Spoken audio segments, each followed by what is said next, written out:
నమస్తే, welcome to our channel. YS Jaganmohan Reddy నిన్న media సమావేశంలో మాట్లాడుతూ అసలు ఎవరిది గొడ్డలి పార్టీ, ఎవరిది గన్ కల్చర్ అంటూ హత్యా రాజకీయాల గురించి మాట్లాడారు. మరి అదేవిధంగా రాజారెడ్డి హత్య గురించి ఆయన మాట్లాడినటువంటి తీరుపైన ఏ విధంగా చూడాలి, అసలు వాస్తవాలేంటి తెలుసుకునే ప్రయత్నం చేద్దాం. దీన్ని విశ్లేషించేందుకు మనతో పాటుగా ఉన్నారు ఏపీ కమ్మ కార్పొరేషన్ డైరెక్టర్ అరిసిమెల్లి శ్రీనివాస్ గారు. నమస్తే సార్.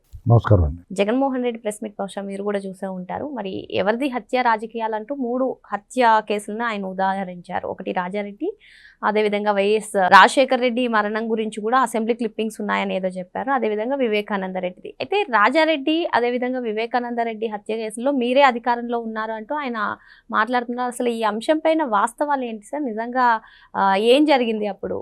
ఇప్పుడు వాస్తవాలతోటి అక్కడ జరిగిన విషయాలతోటి సంబంధం లేకుండా తన నోటికొచ్చింది తనకు ఏం తోస్తే అది మాట్లాడి ఎదుటి వాళ్ళకి బురదంటించడంలో సిద్ధహస్తుడు జగన్మోహన్. మిగతా విషయాల్లో ఎర్రోళ్ళే ఉన్నా కానీ ఈ విషయాలు మాత్రం చాలా పర్ఫెక్ట్గా అంటిస్తాడు. పైగా ఎలా అంటిస్తాడంటే తను ఒక విక్టిమ్ కార్డ్ లాగా, తను ఒక బాధితుడిలాగా, ముఖం జాలి కాబట్టి యాక్షన్ బాగా చేస్తాడు, బాగా నేర్చుకున్నాడు. ఇది దానికి అలవాటు అయిపోయింది ఛానల్ నుంచి.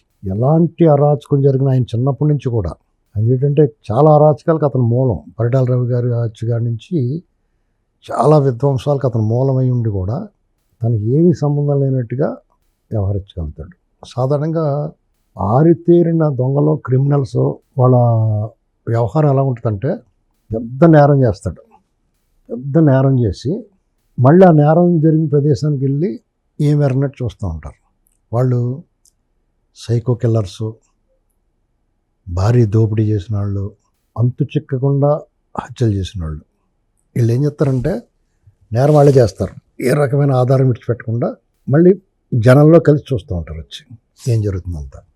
అప్పుడే పొరపాటున ఏదో క్లూ వదిలిపెట్టి దొరుకుతారు వాళ్ళు. పోలీసులు అలాగే దొరుకుతారు వాళ్ళు. మామూలుగా అయితే ఏ ఆధారం విడిచిపెట్టరు. అలాంటి బాబతు ఇతను. ఎందుకంటే పువ్వు పుట్టగానే పరిమళించినట్టుగా ఇతను చాలా బాల్యం నుంచే ఈ గొడవలు, కొట్లాటలు, దండం, మద అంధకారం, చాలా ఒళ్ళు కొవ్వెక్కి వ్యవహరించడం. ఎందుకంటే వాళ్ళ తాత, వాళ్ళ ముత్తాత, వాళ్ళ నాన్న వీళ్ళంతా ఒక బ్యాక్గ్రౌండ్ ఉంది కదా గట్టిగా. ఒక్కడే కొడుకు, చెలరేగిపోయి కూడా అతను రాజకుమారుడిలాగా ఉంటాడు కదా. అయితే చెడిపోయిన రాజకుమారుడు అన్నటువంటి అతను. ఎందుకంటే రాజశేఖర రెడ్డి 2004 వరకు ఒక ముఖ్యమైన పాత్ర పోషించకపోయినా ఆ ప్రాంతం వరకు వాళ్ళతో మొగటం లేని మహారాజులే. వాళ్ళు అనధికారిక సామ్రాజ్యాన్ని విస్తరించుకుని వాళ్ళు ఇష్టమైనట్టు రక్తంతో రాసిన చరిత్ర అది ఆ ఏరియాలో వీళ్ళు, వాళ్ళ ముత్తాత దగ్గర నుంచి. ఆ క్రమంలో ఇతను సహజంగానే మొదటి నుంచి కూడా వాళ్ళు రాజశేఖర రెడ్డి గారికి కూడా చరిత్ర అలాంటిదే.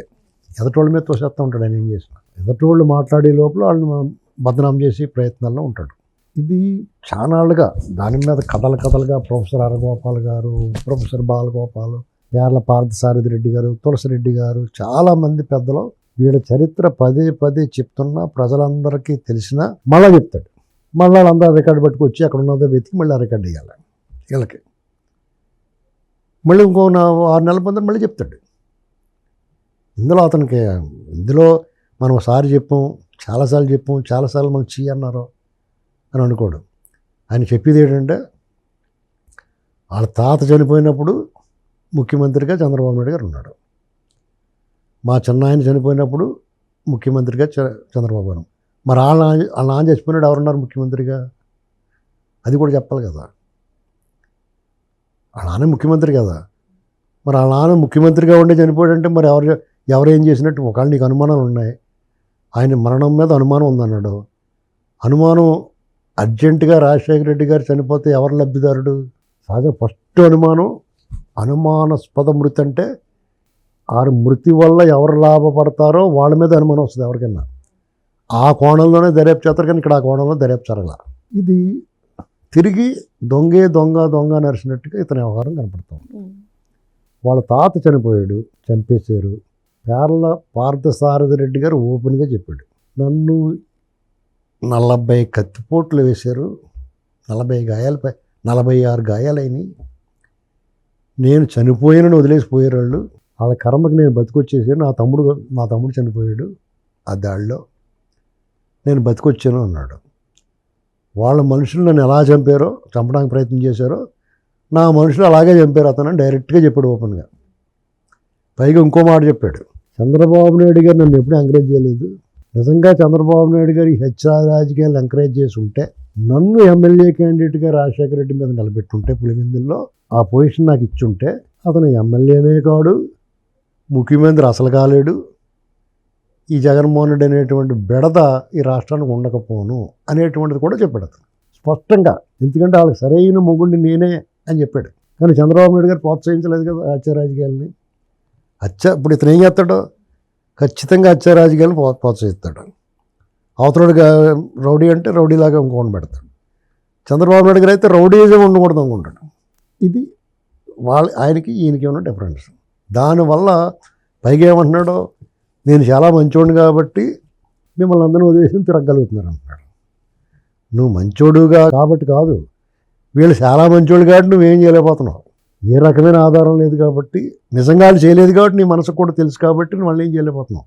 ఈ పగా ప్రతీకారాలు ఉన్న వాళ్ళు ఏం చేస్తారంటే, వాళ్ళకి ఎవరైతే చేసాడో వాళ్ళు నిలబెత్తారు, అందులో అనుమానం లేదు. వాళ్ళ మీద దాడులు చేశారు. కానీ రాజశేఖర రెడ్డి మాట ఇచ్చాడు, నేను ఇవన్నీ ఇక్కడితో వదిలేస్తున్నాను, ఎందుకంటే అది కంటిన్యూ అయితే అతనితో ఆగదు, వాళ్ళ కొడుకుని కూడా లేపేస్తారని తెలుసు, అందుకు జాగ్రత్త పడ్డాడు. అక్కడితో ఆగాలనుకున్నాడు, అన్నీ ఆపేయాలనుకున్నారు కాబట్టి ఆగినాయి. రాజశేఖర రెడ్డి కూడా వాళ్ళ నాన్న హత్యకు ప్రతీకారం తీర్చుకున్నాడు అనుకోండి, ఏం అవసరం ఊరుకుంటారా? వాళ్ళ ప్రతీకారానికి వీళ్ళని లేపుతారు, అది కొడుకుని కూడా లేపేస్తారు. అంచేత అంటే జగన్మోహన్ రెడ్డి కూడా టికెట్ ఎత్తారు వాళ్ళు. మీకు రిజర్వేషన్ ఎక్కలేదు ఎలాంటి పైకి అంటారనమాట. సడన్గా జీపేసుకొచ్చి గుద్దేసి దబదబమ్మని బాంబులు పడేసి చచ్చి దాకా నరికేసిపోతారు. అవన్నీ తెలుసు కావడం నా కోపం నరం తెగిపోయింది, అది తెగిపోయింది, ఇది తెగిపోయిందని దాన్ని కవరింగ్ ఇచ్చుకున్నాడు ఆయన. ఎందుకంటే ఇక్కడితో ఆగపోతే వంశం నిర్మూలనం అయిపోద్ది. చరిత్రలో మాత్రమే కనపడతాం, రక్త చరిత్రలో మాత్రమే రక్తాక్షరాలతో కనపడతాం. మనం భౌతికంగా అంతమైపోతాం, అంతర్ధానం అయిపోతాం అని అనుకుని అక్కడితో ఆగాడు అతను. రాష్ట్రం మీద, ప్రజల మీద, ప్రాంతం మీద, శత్రువుల మీద ప్రేమతోటో మంచివాడైపోయి కాదండి. అతనేం ఆగాడా? పరిటాల రావు గారిని లేపించలేదా? ఖచ్చితంగా జగన్మోహన్ రెడ్డి పాత్ర ఉంటుంది అందులో. ఎందుకంటే గాలి జనార్దన్ రెడ్డికి అక్కడ గనులు తవ్వుకుంటున్నాడు. ఆ గనులు తవ్వుకోవాలంటే అక్కడ ఏకైక అడ్డు కొండలాగా అడ్డుగా ఉన్నవాడు పరిటాల రవీంద్ర గారు. ఆయన అడ్డం తొలిగితేనే కానీ వీళ్ళు కూడా కదలదు అక్కడ. ఆయన అడ్డు తొలగించుకున్నారు. ఇతను పట్టుదల.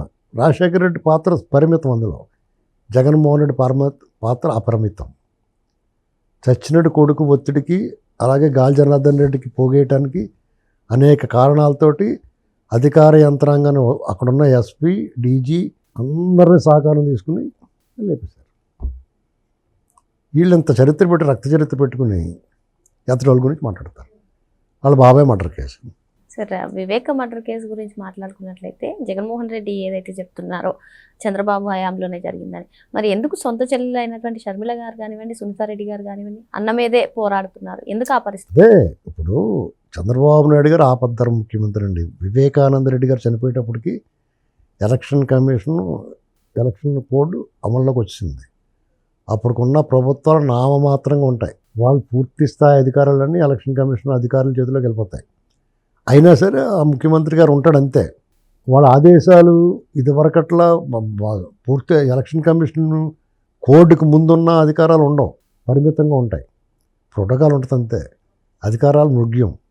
అలాంటి పరిస్థితుల్లో ఈ మర్డర్ జరిగింది. అది చూసుకునే చేశారు వాళ్ళు. తెలుసా మీకు? ఆయన చంపేద్దాం అనుకున్న వాళ్ళు 10 రోజుల ముందన్నా చంపొచ్చు. ఈ ఎలక్షన్ కోడ్ వచ్చిందా లేపారు. ఎందుకంటే ఇలా అధికారాలు పరిమితంగా ఉంటాయి కాబట్టి. చాలా ప్రీ ప్లాన్డ్ అదంతా. లేపేసిన తర్వాత అక్కడ సాక్ష్యాలు ధ్వంసం చేయటం, అప్పుడు డిపార్ట్మెంట్ పొరపాటు, ఇమీడియట్గా మూసేయాలని అందన్నాను. అది వీళ్ళు చేసిన పొరపాటు, చిన్న పొరపాటు.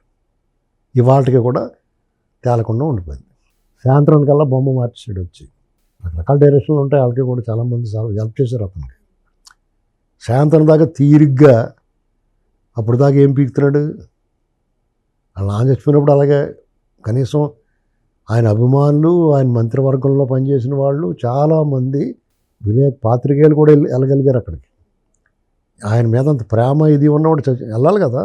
ఏమైపోయి ఆదుర్దా ఉండాలి కదా. నాన్న మీద ప్రేమ ఉంటే వెళ్ళాడేతను. ఇక్కడ ఈ బాబాయ్ మర్డర్ చేసేప్పుడు కూడా సాయంత్రం వచ్చాడు. ఈ లోపల గుండెపోటు అన్నారు. గుండెపోటు అని ప్రచారం అయిపోయి అది ప్రజలు నమ్మేసి ఉంటే, ఈ గొడవలు లేకుండా చుట్టలు చుట్టేసి పోస్ట్ మార్టంకి ఇప్పుడు డిమాండ్ చేయకుండా ఉండుంటే ఆ కఫిన్ బాక్స్లో పెట్టేసి అందరూ కూడా ప్రార్థనలు చేసేసి తీయండి అని చెప్పి గబగబా పట్టుకుపోయి చేసేద్దరు. ఇతను కూడా వచ్చేది హెలికాప్టర్ వేసుకుని. ఇది ఎప్పుడైతే అటు ఇటు మారిందో దాని అన్నీ సరి చేసుకుని ఒక స్క్రిప్ట్ రెడీ చేసుకుని వచ్చాడు. వచ్చినట్టు ఏం చెప్పాడు, ఏబి వెంకటేశ్వరరావు గారిని అన్నాడు, బీటెక్ రమణ అన్నాడు, ఆయన జమ్మలమూడికి ఆదినారాయణ రెడ్డి గారిని అన్నాడు, చంద్రబాబు నాయుడు గారు చేయించాడు అన్నాడు. ఇన్ని మాటలు మాట్లాడతా ఎలా చంపారో కూడా చెప్పాడు. ఇక్కడ తీసుకొచ్చి కొట్టారు, అక్కడ తీసుకొచ్చి కొట్టారు, ఇన్నిసార్లు గొడ్డలు ఇచ్చుకుని నరికి చంపారు. గొడ్డలు ఇచ్చుకుని నరికారని నీకు ఎవడు చెప్పాడు? అసలు గొడ్డలతో నరికారన్నది ఎప్పుడు వచ్చింది? పోస్ట్ మార్టం రిపోర్ట్ వచ్చిన తర్వాత అది కూడా డెడ్లీ వెపన్ అని వచ్చింది. నీ గొడ్డలని ఎవరు చెప్పారు? గొడ్డలని చెప్పింది దస్తగిరి చెప్పాడు. ఎప్పుడు చెప్పాడు? కన్ఫెషన్ ఇచ్చినప్పుడు. మరి ఈ లోపల నీకు అలా చెప్పు అంటే నాకు అందుకునే అనుమానం, ఇతను వాళ్ళందరూ ఎన్ని చేస్తున్నప్పుడు ఎక్కడైనా వంటలు చేస్తున్నప్పుడు కుర్చీ వేసుకుని చెప్తూ ఉంటారు కదా, ఉప్పై కారమై ఆ కూరగాయల కోసం అందులో పోయి అంటాడు మాస్టర్ ఉంటాడు, పెద్ద మాస్టర్. అలాగే ఇతను ఈ మర్డర్లలో మాస్టర్ కదా, ఇతను కుర్చీ వేసుకుని పడకుర్చీ వాళ్ళందరినీ పురమాయించి అలా ముక్కల కింద కొట్టించాడు అనుకుంటున్నాను నేను. అదే నిజమేమో కూడా. అక్కడి నుంచి ఇక్కడ రయ్యమని వచ్చేయగలుగుతాడు, మళ్ళీ రాత్రికి వెళ్ళగలుగుతాడు. రాత్రి ముగించేసి వచ్చేయచ్చు. కానీ అతను ఇల్లు ఉండడులే అంటానికి సాక్ష్యం ఎవరంటే ధర్మారెడ్డి లేకపోతే అజయ్ కల్లం రెడ్డి వీళ్ళందరూ అక్కడ కూర్చున్నారు. అది పని పూర్తి అయ్యే వరకు ఆదుర్దాగా ఎదురు చూసే తెల్లవారుజామున ఫోన్ వచ్చింది, చిన్నాన పోయినాడు అని వచ్చాడు బయటికి. కాబట్టి ఇల్లు ఉండడం, ఇతని దగ్గర కూర్చొని ఉండడు, కానీ చూసుంటాడు. వాళ్ళు ఎవరో చూపించుంటారు కదా, ఇతనికి ఆ చూసి అలవాటు ఎక్కువ. రఘురామకృష్ణరాజు గారిని కొట్టినప్పుడు కూడా చూశాడు. చాలామందిని కొడుతున్నప్పుడు వాళ్ళందరికీ అదో జబ్బు, వాళ్ళు కొడుతున్నప్పుడు చూడడం. ఇది చాలాసార్లు చూసాం వాళ్ళ హయాంలో కొట్టడం, ఆ వీడియో తీసి వాళ్ళు చూపించడం, ఇవన్నీ ఇప్పుడు కూడా చూసుంటాడు. అందుకనే అంత స్పష్టంగా దగ్గర కూర్చొని చూసినట్టుగా చెప్పగలిగాడు. ఆ వైపుగా దర్యాప్తు నడవలేదు అసలు. నీకు ఎవడు చెప్పాడు గొడ్ల ఫస్ట్ చెప్పు నాకు అని చెప్పి అడగాలి అతను. ముందు కూర్చో అని చెప్పేసి అతను ఇంటరాగేట్ చేసి ఉండాలి. వీళ్ళు అక్రమంగా అందుకునే అంటాను, వీళ్ళు డబ్బు అంతా కూడా సీజ్ చేయాలండి.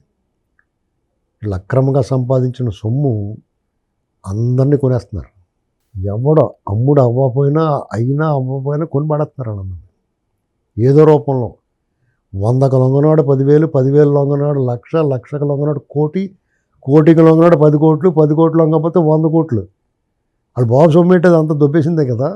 అలీబాబా 40 దొంగలలో డబ్బంతా బంగారం, నాణ్యాలు, వస్తువులు ఇవన్నీ కలిపి గుహలో దాచుకున్నట్టు ఎప్పుడు కలితే అప్పుడు తెచ్చుకుంటూ ఉంటారు. అలా వీళ్ళు దోచుకున్న సొమ్ము పెట్టి ఈ దేశాన్నే కొనేస్తున్నారు. కాబట్టి వాళ్ళ ఆటలు సాగుతున్నాయి అలాగా. నేను అందుకునే వీళ్ళు మొత్తం వీళ్ళ బలహీనత ఏంటి, విపరీతంగా సంపాదించాలని బలహీనత. వాళ్ళ బలం ఏంటి, వీళ్ళు చేసిన నేరాలు కప్పించుకోవడానికి ఈ ధనమే బలం వాళ్ళకి, ఇంధనం, వాళ్ళు నడిపించే ఇంధనం అది. కాబట్టి దాన్ని ఆ మూలాలను, ఆర్థిక మూలాలను పెకలించుకొని అడుగుతున్నాను నేను. ఆ పని చేయనంతకాలం వీళ్ళ మీద ఎన్ని కేసులు పెట్టినా, ఎంత లోపలేసినా ఏదో రూపంలో బయటకు వచ్చేస్తారు. ఎందుకంటే ఇవాళ ప్రతి ఒక్కడు కూడా 2 చేతులతో సంపాదించాలి, డబ్బు మీద విపరీతంగా అన్నీ వదిలేస్తున్నారు. అసలు ఇక ఎంత దారుణంగా తయారంటే మనుషులు, డబ్బు డబ్బు డబ్బు డబ్బు అది వీళ్ళకి పెట్టుబడి. ప్రజల తాలూకు బలహీనత వీళ్ళకి బలం. దానివల్ల ఏమైనా మాట్లాడగలుగుతాడు. మావిగన్ అంటే చంద్రబాబు నాయుడు గారికి బీపీ వచ్చి పోతాడా? మరి మేమేమనుకుంటున్నామంటే ఎన్ని మందులు వాడినా, ఎంత చికిత్స చేయించుకున్నా ఇతనిలో మార్పు రాలేదు. ఇది దీర్ఘకాలిక రోగం. పూర్తిగా ఇన్పేషెంట్గా జాయిన్ అయ్యి కాళ్ళకు గొలుసులు కట్టేసి పడుకోబెట్టి వైద్యం చేయించాల్సిన అవసరం ఏర్పడుతుంది.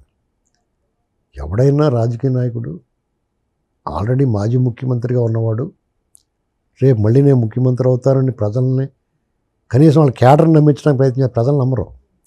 వాళ్ళ క్యాడర్ నమ్మించడానికి అతను విశ్వప్రయత్నం చేస్తున్నాడు. కనీసం వాళ్ళ క్యాడర్ కన్నా భరోసా ఇచ్చేలాగా మాట్లాడాలి కదా. మాట్లాడి ప్రజలు మేలు కోరుతున్నట్టు కనీసం నటించాలి కదా. ఏది చేతగానోడు, ఇంత పనికిమాలినోడిని మొన్నటిదాకా ఎలా మోసేవారో అని వాళ్ళు అనుకుంటారో, ఇంత పనికిమాలినోడిని ఎందుకు ఎంచుకున్నారో బాబు ప్రజలు అనుకున్నారో. నేను ఇంకా పనికిమాలినోడిని అని మళ్ళీ చెప్తున్నాడు వచ్చి. నేను ఇలాగే అబద్ధాలు ఆడతాను, ఇలాగే పెద్దలను వాళ్ళ తండ్రి వయసు అయిన చంద్రబాబు గారిని ఆయన చావు కోరుకుంటున్నాడు.